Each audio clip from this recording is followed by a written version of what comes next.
Yes. What do you want? Collector అమ్మా, నీ మూలంగా పోలీసులు మా వాళ్ళందరినీ అరెస్ట్ చేశారు.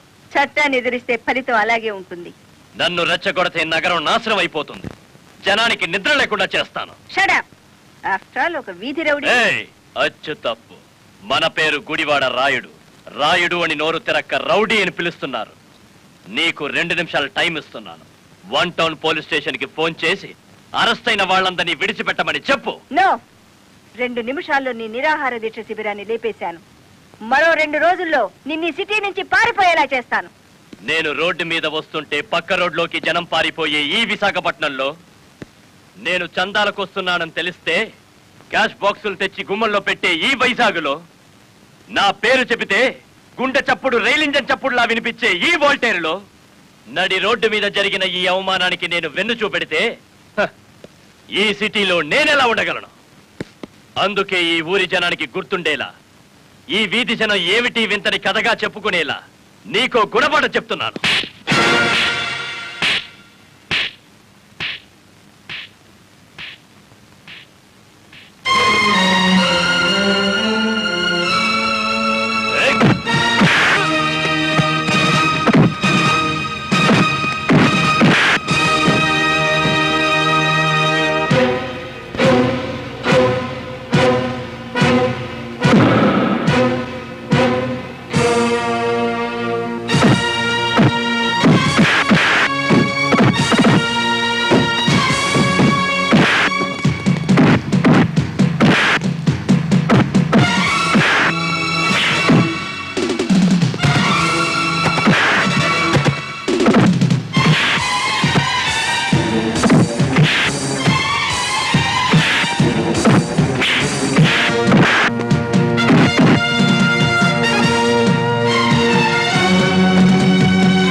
ఆపకండి.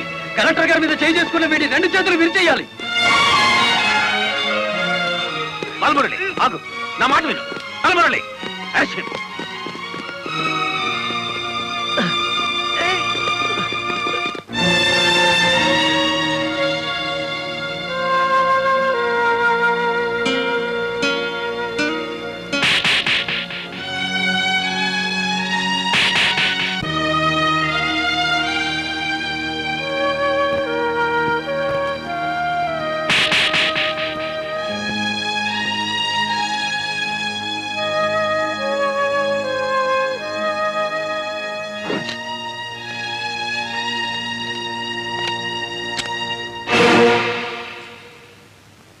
మీ భార్యని అవమానించిన వాడిని చంపడానికి వెళ్తున్నారా? తప్పు చేసిన వాడిని శిక్షించే అధికారం మీకుంటే ఇక న్యాయస్థానాలెందుకు, జైళ్ళెందుకు? వాడు పచ్చినెత్తురు తాగే గుండా. వాడికి వ్యతిరేకంగా సాక్ష్యం చెప్పడానికి ఏ ఒక్కడో కోర్టు మెట్లెక్కడు. రేపు మన కళ్ళ ముందే వాడు కోర్టులో నుంచి నవ్వుతూ బయటికి వెళ్ళిపోతాడు. ఒక ఐఏఎస్ ఆఫీసర్, ఒక ఐపీఎస్ ఆఫీసర్ న్యాయాన్ని, చట్టాన్ని నమ్మకపోతే ఇక సామాన్యుడే నమ్ముతాడు చెప్పండి? చట్టాన్ని కాపాడవలసిన మీరే వ్యక్తిగత కక్షలకు పోతే మేధావులకి, మద్దలు చేసే వాళ్ళకి తేడా ఉంటుంది. నా మాట వినండి.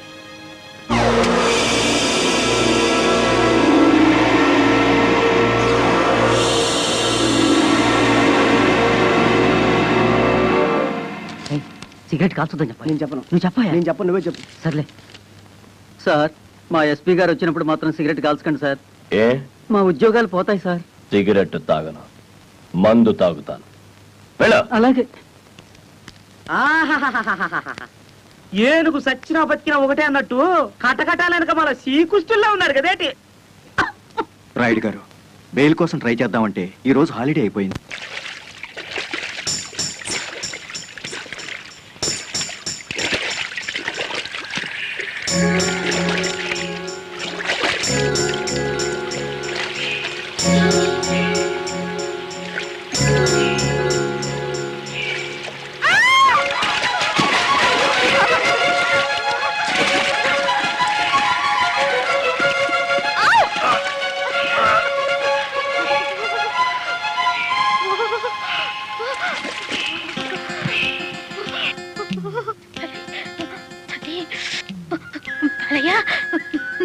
నాకేమైనా కప్పవా?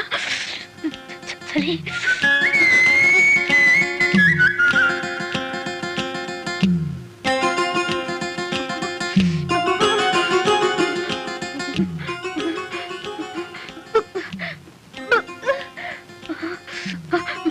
బాలయ్య, ఏమైంది? నరాలు కొంకర్లు తిరుగుతున్నాయి, చేతులు వంకర్లు పోతున్నాయి. పక్షపాతమేమో. పాతం కాదు, చలి. చలిలో మగడా అయింది తల్లి. ఇప్పటిదాకా బాలయ్య అన్నావు, ఇప్పుడు మగడా అంటావా? కాళ్ళు చేతులు రుద్దకపోతే గట్టి గట్టి చేస్తాను. ఆనక కాష్టానికి తీసుకెళ్ళి నువ్వే కాల్చాలి. బోరికి ఎంత సెంటిమెంట్ ఉంటే చీరింకి ఎంత ఉండాలి? సరే, ఓ పట్టు పడతా. సంతోషం అనవే. దౌర్భాగ్యం. నన్నెన్నన్నా పర్వాలేదు, కానీ ఆ గుడివాడ రౌడీకి ఎదురెళ్తే ఎదురు పదలో పడ్డట్టే. నువ్వు ఎదురొచ్చినప్పుడే అనుకున్నా ఇలాంటి తప్పుడు సలహాలు ఏవో ఇస్తావని. గూండాయిజానికి లా భయపడదరా పిచ్చి కొడక. ఈ సంగతి మీ రౌడీలకు చెప్పు. ప్రాసిక్యూటర్ గారు, ప్రొసీడ్.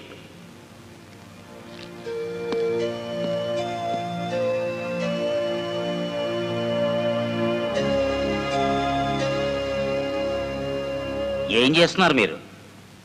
2 నిమిషాలు మౌనం పాటించాను. ఎవరు పోయారు? మన జిల్లా పరువు చచ్చిపోయింది యువరానర్. ఒక జిల్లా కలెక్టర్ గారిని చేసుకున్న దౌర్భాగ్యపు కేసు విచారణకు వచ్చే ముందు సంతాప సూచకంగా 2 నిమిషాలు మౌనం పాటించాను your honour. Objection your honour.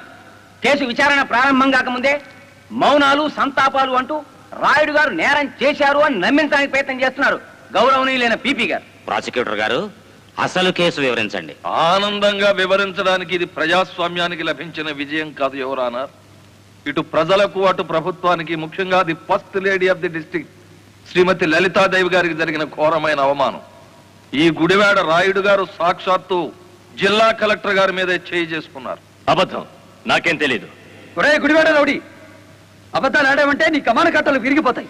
Order, order. మా క్లీనర్ కి రైటో అని ఎప్పుడన్నారో తెలుసండి. మీరేంటండి బండి కదిలేటప్పుడు హోల్డ్ ఆన్ అంటారు. అతను చాలా దురుసుగా ప్రవర్తిస్తున్నాడు. వెంటనే కోర్టులోంచి బయటికి పంపించండి. అంతేలేండి, ఇది అన్యాయం అనగానే న్యాయస్థానం నుంచి బయటికి ఎంటేయించండి. కానీ జడ్జి గారు, వాడికి శిక్ష పడకుండా మీరు వదిలేస్తే మాత్రం బెంచ్ బండి బ్యాక్ టైరే వాడికి కత్తి. మీ పేరు? గుడివాడ రాయుడు. అతను గుడివాడ రౌడీ అంటున్నాడేమిటి? అచ్చు తప్పు, నోరు తిరక్క. I see.